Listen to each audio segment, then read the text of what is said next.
Bem, pessoal, hoje a gente vai falar sobre um filósofo divisor de águas.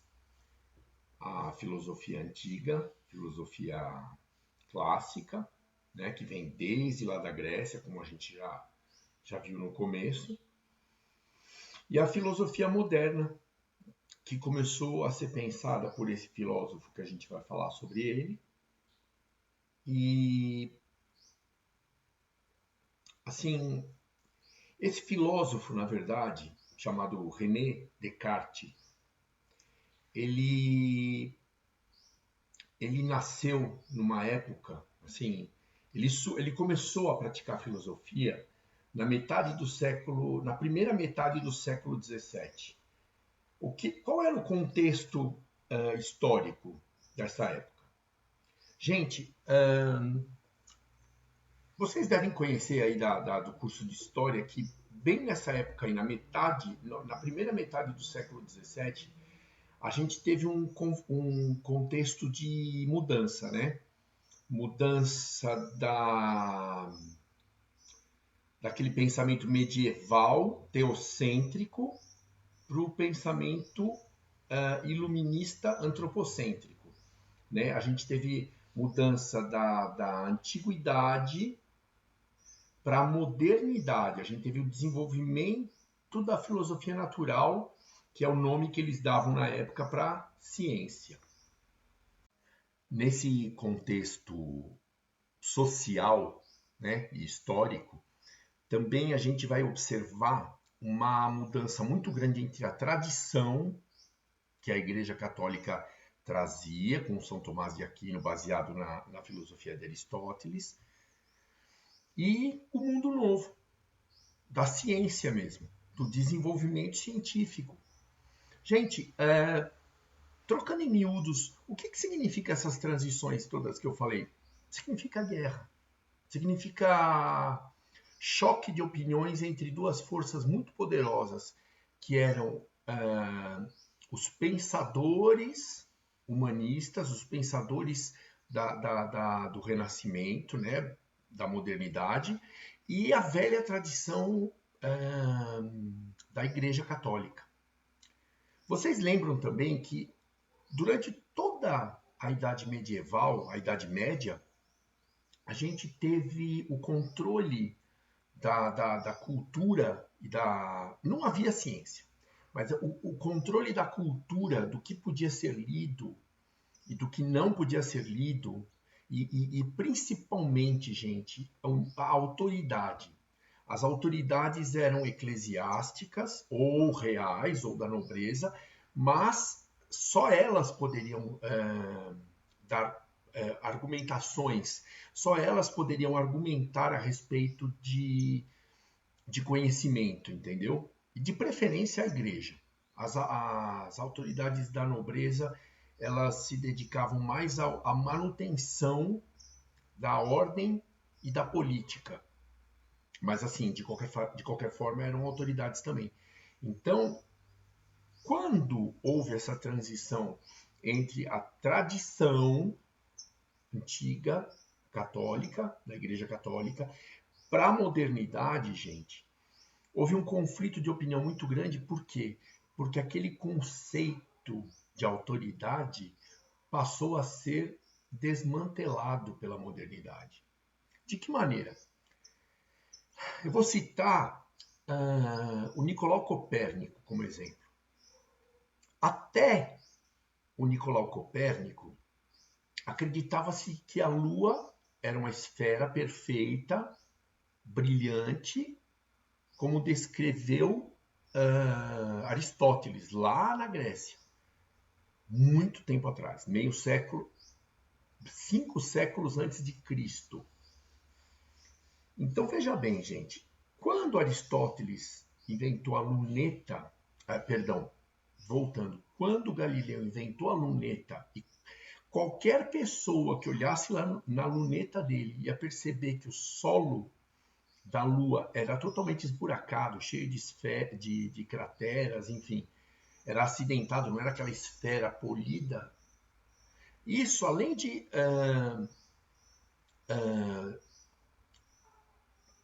contrapor a ideia católica que mantinha as tradições aristotélicas através de São Tomás de Aquino, isso aí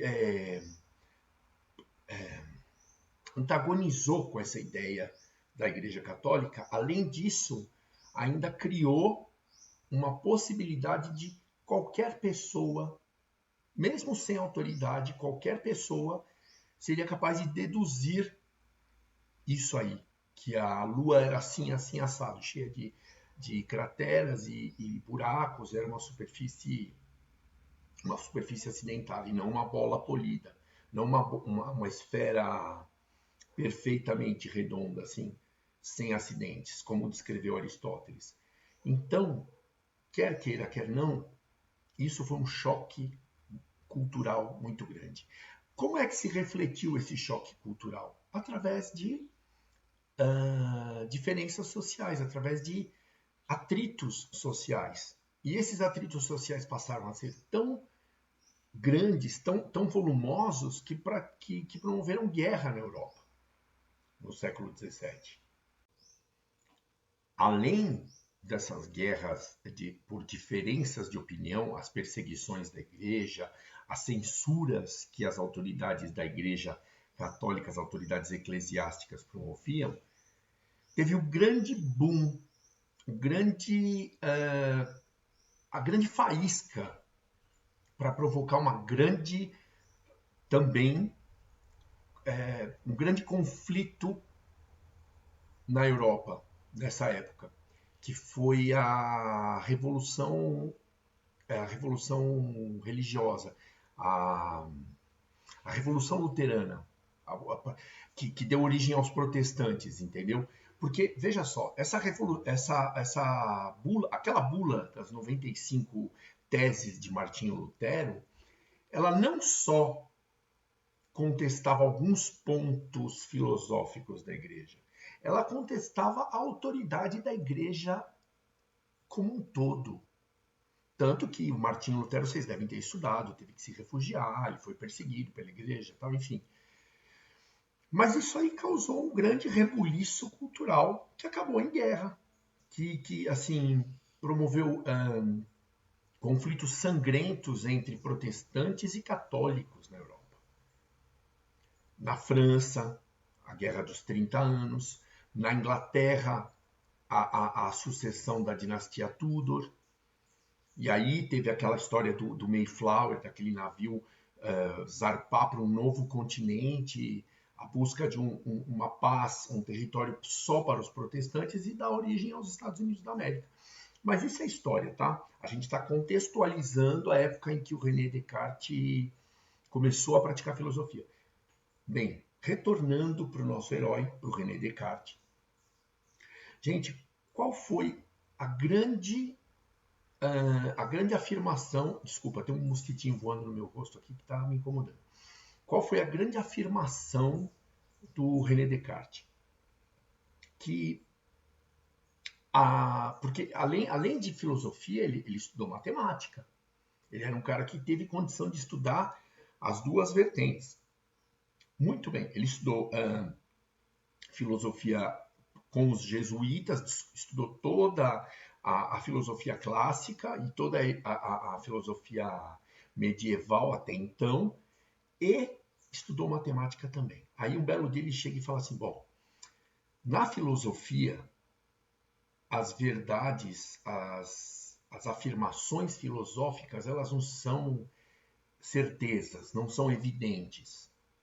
Por isso que tem tanto conflito, tem tanta diferença de opinião. Porém, na matemática, nós temos deduções lógicas, nós temos certezas, como 2 e 2 são 4. Aí ele tinha que apresentar uma solução, porque isso aí foi um problema, isso aí foi um problema que ele pontuou, né? que ele focalizou para o pessoal todo. Muito bem, aí ele falou, o que falta para a filosofia é método. E esse método que o René Descartes propôs para a filosofia nada mais é que um cruzamento entre dois eixos, um horizontal e um vertical, que mais tarde vai se tornar o eixo cartesiano, vai se tornar o plano cartesiano, né, com os 4 quadrantes. E nesse eixo ele colocou 4 passos para o método.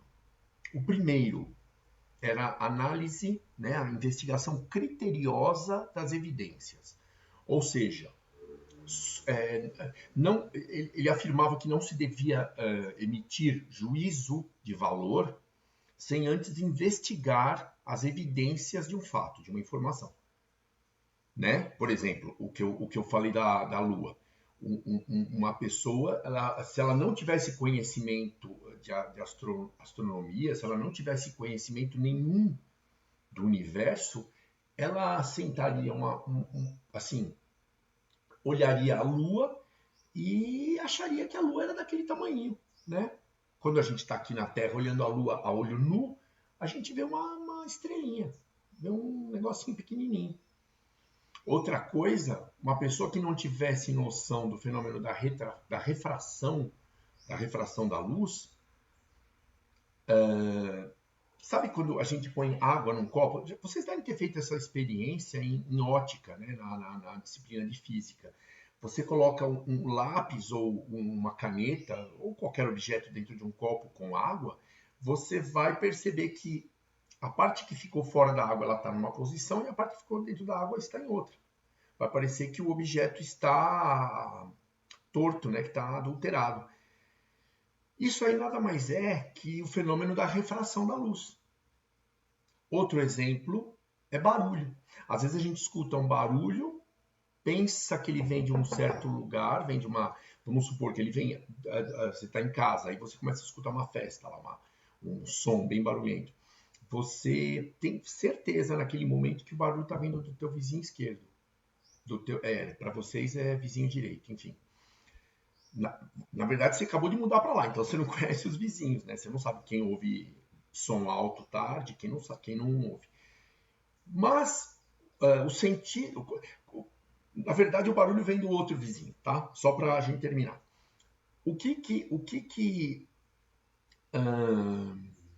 Isso aí deixa bem claro para nós, esses exemplos que eu dei. Deixa bem claro que os nossos sentidos, a audição, a visão, o olfato, o paladar e o tato, podem enganar a gente. Então nós precisamos ter certeza das evidências. A gente não pode confiar nos sentidos. Nós precisamos ter certeza das evidências. O segundo passo desse método era dividir um problema maior para ter aquela certeza que eu acabei de falar. Você pega um problema bem grande e divide em partes menores. Porque as partes menores são mais fáceis de você compreender, de você achar realmente a origem daquele probleminha menor. Aí depois você agrupa e vai ter a solução do teu problema maior. René Descartes afirmava que os problemas menores, os problemas mais simples, né? A partir do momento que você divide um problema, que você divide uma informação em várias etapas, você consegue solucionar, consegue perceber as evidências, consegue investigar as evidências, como eu disse no passo 1, com mais facilidade do que se você tivesse que investigar o problema em si inteiro. Né? Hoje em dia, quando a gente vai falar a respeito disso, em projeto de vida, por exemplo, a gente fala de tomar distância do problema, porque às vezes você está muito perto, você está vendo só o miolo, né? Só o centro do problema. E naquela hora ele parece insolúvel. Só que se você tomar distância, você vê o problema como um objeto menor, você vê ele como uma questão menor. E aí você consegue resolver. Bom, enfim, esse é o segundo passo do método cartesiano, que é dividir um problema maior, uma informação maior, em partes menores. O terceiro passo, classificação. Esse passo é importante, inclusive, como dica para vocês fazerem essas provas difíceis de acesso às universidades, ao ensino superior. Fazer primeiro as questões mais fáceis, que é o que o método cartesiano afirma. Partir para as médias para aquelas de média dificuldade que na hora que você leu a prova inteira você percebeu, essa aqui eu sei fazer, mas eu preciso me concentrar, então eu preciso fazer continha, coisa e tal. E por último, por uma questão de tempo na prova, mas assim, por uma questão de lógica no método aristotélico, perdão, no método cartesiano, você vai tentar resolver as questões mais difíceis. Percebe? Mais fáceis para as mais difíceis, numa escala crescente, de fácil para difícil. As partes que você dividiu o problema maior para comprovar as evidências, para ter certeza de que aquela informação é verdadeira, de que aquilo que te passaram é real e que aquele problema que você tem que resolver tem uma solução. Você chegaria a uma solução com mais facilidade. O método cartesiano é esse, que depois esses dois eixos, um na vertical e outro na horizontal, vão dar origem, como eu disse, ao plano cartesiano, x e y, certo? Os 4 quadrantes, né? A coordenada e a abscissa. Gente, o quarto passo do método cartesiano é um checklist reverso. É uma, como é que se diz? É um exame para ver se você não deixou passar nada. Quem já leu Sherlock Holmes, do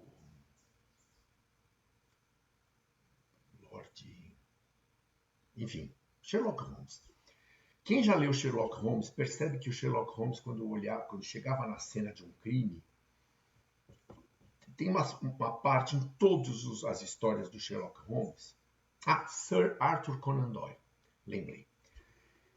Tem uma parte em que ele chega na cena do crime e ele fica só observando. E depois, quando ele vai explicar esse crime para o Watson ou para a Interpol, que na época era Interpol mesmo. Enfim, no desfecho das histórias, quando ele vai explicar como ele chegou à conclusão dos crimes, como é que ele solucionou os mistérios, ele começa a descrever pequenos detalhes, do tipo, eu vi tal coisa, eu reparei, você não... Quando ele conversa com o Watson, você não reparou que... Tô lembrando da faixa malhada, que na verdade não era faixa malhada nada, era uma história de uma cobra que um cara punha num túnel de ventilação entre dois quartos, a cobra descia pelo papo de chamar a camareira, enfim. Quem tiver a fim de saber dessa história, eu não vou dar spoiler. Leia e perceba as pistas menores que o Sherlock Holmes reparou para poder decifrar. Porque essa história, a princípio, era indecifrável. E o Sherlock Holmes conseguiu decifrar. Quem tiver curiosidade, leia. Sherlock Holmes é muito legal. Aliás, o Sherlock Holmes, você lê o Sherlock Holmes, é um treino para que você esmiúce as evidências menores. Tá? Às vezes, nas próprias histórias do Sherlock Holmes, quando a Interpol chega, ou quando a pessoa, a vítima, ou alguém da família, enfim, quando alguém vai procurar o Sherlock Holmes e descreve a cena do crime, como foi um problema que houve qualquer, para ele solucionar, quando vão contratar ele, quando a pessoa descreve e você lê aquilo, você fala, nossa, que horror. É indecifrável. Mas aí você continua lendo Sherlock Holmes e vai perceber como ele pegava essa informação maior, punha na cabeça a informação maior, chegava no lugar e começava a reparar nos pequenos detalhes. Isso é método cartesiano, gente. Evidências, ter certeza das evidências, ou seja, você tem que argumentar dentro da verdade, como dizia Sócrates, não inventar qualquer história, como eram os sofistas. Argumentando dentro da verdade, você prova que aquilo que você está afirmando é evidente, é real, né? É a verdade. Muito bem. Depois você vai separar o problema, vai separar em partes menores, classificá-las de mais fáceis para mais difíceis, que é o terceiro passo, e aí você vai fazer um checklist reverso, para ver se você não esqueceu nada. Nas histórias do Sherlock Holmes, era exatamente revisitar a cena do crime, para ter certeza do que ele estava arquitetando. Gente, de René, isso é só uma introdução ao método cartesiano, tá? Para a gente finalizar sobre Descartes, Descartes é muito interessante. Algumas coisas de Descartes parecem umas viagens total, como a própria filosofia, que vocês devem falar, esse professor tá doido. Porém, René Descartes ele é muito incisivo nos processos dele de dúvida, tá? As argumentações de dúvida do René Descartes. O René Descartes começa a duvidar até da matemática, até da existência dele. Primeiro ele cita o argumento do gênio maligno, que pode estar manipulando os dados. Então, quando a gente acha que 2 mais 2 são 4, pode ser 3. E um gênio maligno estaria manipulando os resultados para você. Olha as viagens dele. Depois ele vai argumentar do sonho, o argumento do sonho, que toda a realidade que a gente está presenciando é um sonho. Vai vendo. Bom, todas essas argumentações dele contestando a realidade, contestando o que os nossos sentidos captam, dão origem a uma certeza para ele. Nesse momento vocês vão parar e falar, pô, mas como? Se ele duvidava de tudo, ele não tinha certeza de nada. Veja só, gente, a dedução aristotélica que deu origem àquela famosa frase penso, logo existo, em latim cogito ergo sum, terminado com M de Maria, ela vem da seguinte dedução, que na verdade é uma intuição, não é uma dedução aristotélica, como a gente estava acostumado a ver, né? Deduções lógicas. Se tal coisa, então tal coisa, tal coisa. Não é assim, é uma intuição. Muito bem. A dúvida é um pensamento. Um pensamento só pode ocorrer numa mente ativa, certo? Numa mente viva, numa mente que esteja trabalhando. Se a dúvida é um pensamento, então quem tem dúvida pensa. E se eu duvido de tudo, eu penso, logo eu existo, eu vivo. Na tradução literal de cogito ergo sum, penso, logo, portanto, eu sou. Ou seja, estou vivo. Né? É a única certeza que ficou do método cartesiano. Penso, logo existo. Gente, isso foi só uma introdução. O professor aqui professor velho, vai falar que René Descartes é interessante de ser estudado por quem tem interesse em ceticismo, em método de dúvida, duvido disso, duvido daquilo. E vou fazer uma outra recomendação, que para a geração de vocês é um tanto quanto inócua, porque vocês têm isso por natureza. Né? A geração de vocês já veio duvidando das coisas, diferente da minha, que dependendo da autoridade, lembra aquilo que eu falei no começo? Dependendo da autoridade, a gente acreditava incontinente. Ou seja, dependendo de quem deu a informação para nós, dependendo de quem passou, a gente acreditava. Podia ser uma grande balela. Podia ser uma grande balela. Um conto da carochinha, mas a gente acreditava. Tá bom? Gente, como sempre, bons estudos e boa sorte para todos.